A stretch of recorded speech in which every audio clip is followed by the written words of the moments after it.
rivers of Babylon. There we sat down. Yeah, we wept when we remembered Zion. There the wicked carried us away captivity, requiring of us a song. Now how shall we sing the Lord's songs in a strange land? Strange land indeed. Hello everybody. Once again, this is Fred Wanko coming to you from our studios in Chicago with another edition of Bold Talk on Island TV. And as usual, I'd like to say good morning, good afternoon, and good evening to you, depending on where you are around the world. I hope you enjoyed that song. Don't worry about the voice. For me, home beckons. And home has been beckoning for at least 15 years. And God knows I've made serious attempts to respond to the beckoning of home. But how can you go home to a place that shows no promise, a place where leaders make no attempt, don't pretend to show that they don't give a damn except for their pockets? How do you go to a place where there is no security? 45 years ago, I left the shores of Nigeria to move to the United States. The goal was to spend 6 years, get a master's degree, and go home. During those first 6 years, I did what I needed to do. The challenge is at the end of those 6 years, it became challenging because every year since then, Nigeria has gone south. And today, we are at the epitome of south and still tanking. The leaders who occupy the high places in Nigeria today feel very godly in the impetus with which they do everything they do. Devil may care. We own the land. We do what we choose to do. Don't give a damn what you think. It makes me think and wonder, do these leaders think of what becomes of their wives and their children after they move on? If they survive leadership and come into society as ordinary people, do they think about what happens to them as ordinary people? What has become of Tafawa Balewa's family? Does anybody know where the Tafawa Balewa offsprings live in Nigeria? What has become of Nnamdi Azikiwe's family? What has become of Obafemi Awolowo's family? What has become of Okotiebo's family? David Ejo, Hassan Katsina. Yakubu Gowon is alive. What has become of him? Ahmadu Bello. Need I go on? Ojukwu. Chief Akintola, Michael Akintola. Okpara's family. Okpara's wife is still alive, I think. How many Nigerians, how many Igbos know where Okpara's wife lives in Umuahia? Have we looked at the conditions under which the people these leaders left over are living under? Abacha's wife, how is she doing? Babangida is still alive. How is he doing? There's something called the end of the road. Yakubu Gowon, who started this slide, how is he faring in Nigeria? I promised I wouldn't mention names of these new people anymore. But among these new people leading us today, Have they thought beyond 2027? Have they thought beyond 2031? Have they thought about their wives and their children and what becomes of them? Many of these leaders in the past I mentioned, if their children come into a room where Nigerians are standing, Nigerians will spit in their faces. Do the leaders who lead us today, who stole their way into office, do they think of what becomes of their wives and their children tomorrow when they are no longer in leadership? It's nothing but food for thought. Our naira went from almost 2,000 naira to $1, dropping to a favorable 11-something, $1,200 to $1. Significant improve. Nigerians are fooled into celebrate that, and they. And do we ask ourselves, how did Nigeria gain 800 naira on the dollar in a short period? Do we think of the consequences of borrowing money to increase the value of your currency? What interest rate is the money being borrowed? And when that money is due, how much is going to be paid back?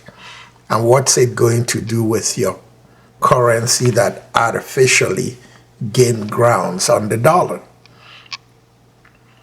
A few weeks ago, the buzz in Nigeria was that the Senate or the House of Assembly padded the budget, and they did. The evidence is there, they did. They didn't pad it narrowly, they padded it grossly. A month later, 6 weeks later, Nigerians are no longer talking about the padded budget. That's how we roll in Nigeria.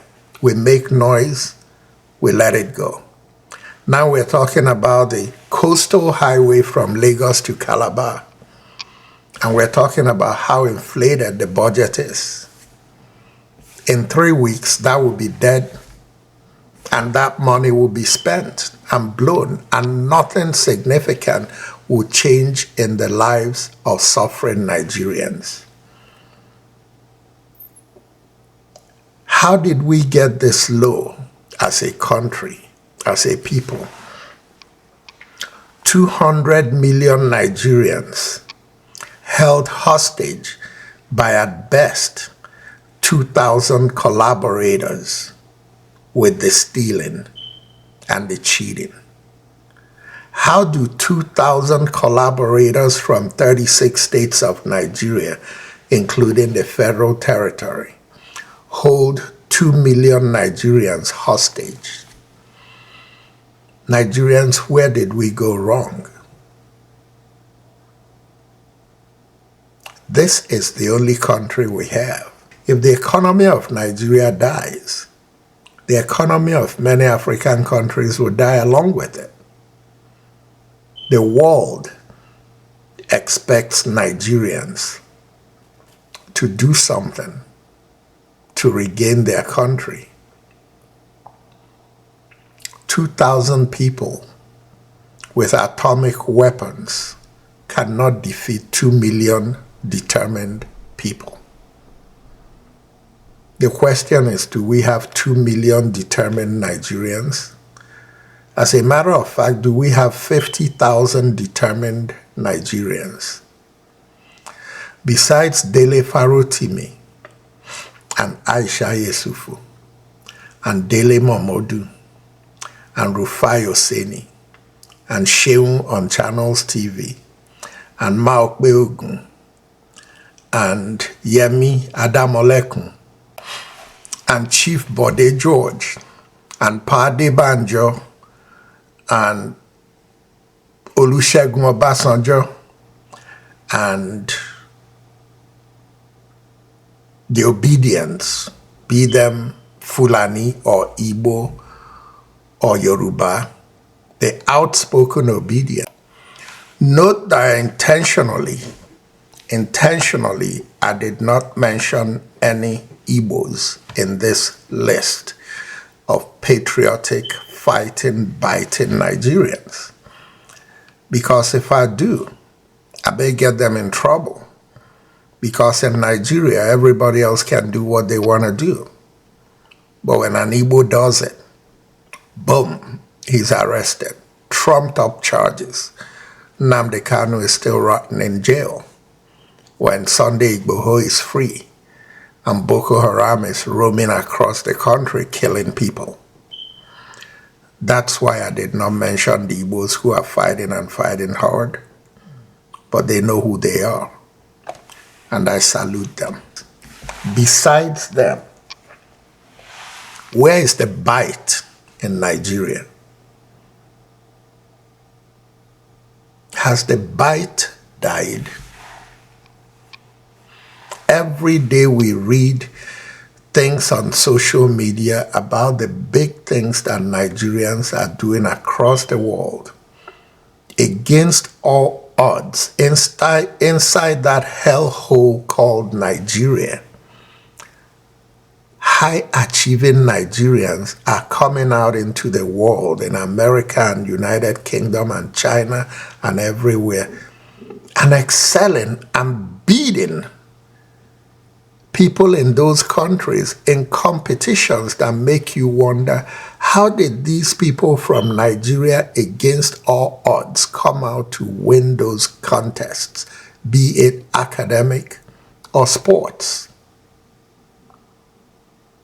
There's something Nigerians have that is an intangible. But where is that intangible when it comes to the fighting spirit?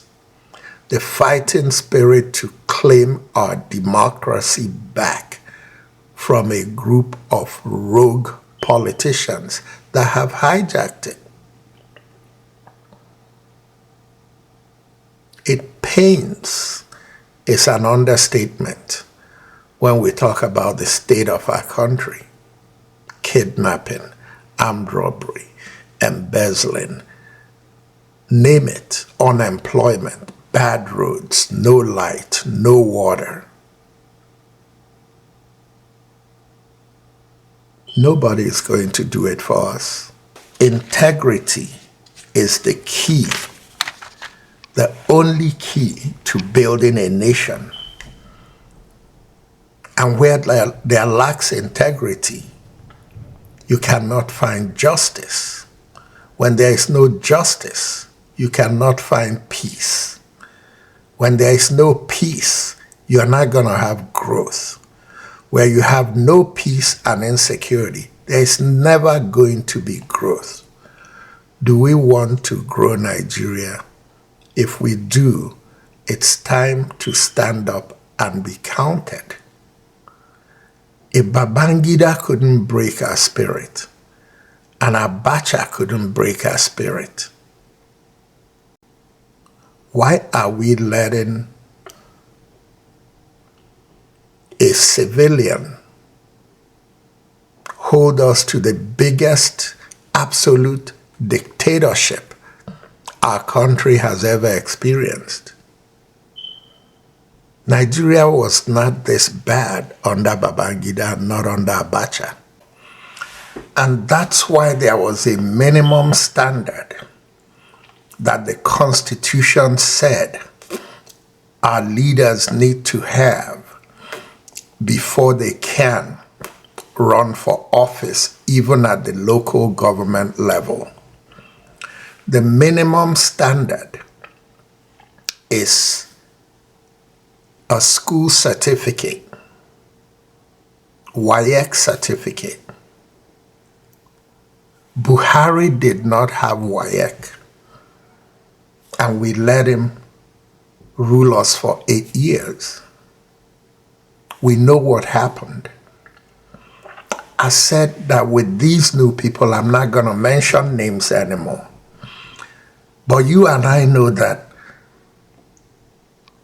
the person we have now does not have WAEC, let alone a college degree.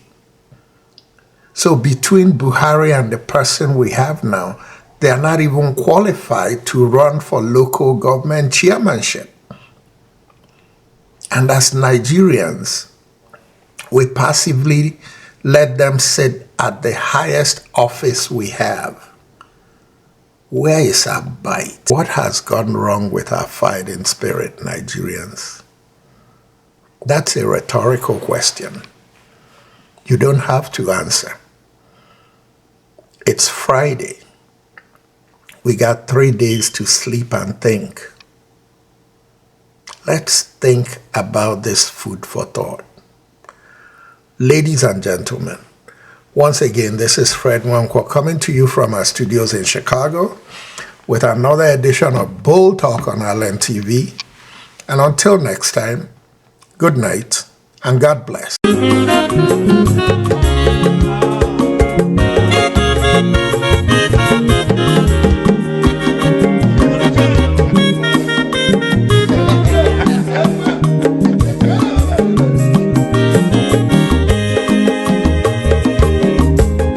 When your mazolo bio, akwa mazolo bio, Max, if you bunye go kwanu mo no fube nazo olaga ni piazugo, ulaga do ni piazugo, akwa mwilo chiyo biko rapuzo, kona bazia.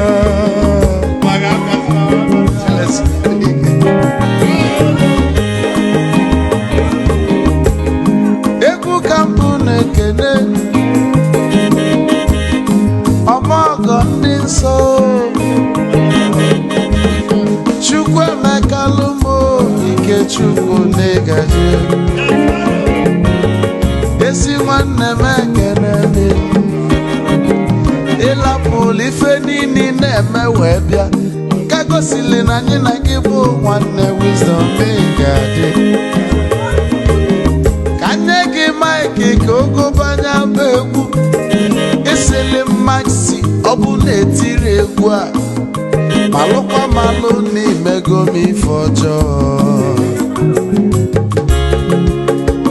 wee sị gị nwanne m ife ọkụ na ịchọlụ na ngeme Wisdom onume ekene gị Mama iyo iyo biko lapo Nabase Zoro, zoro, zoro, zoro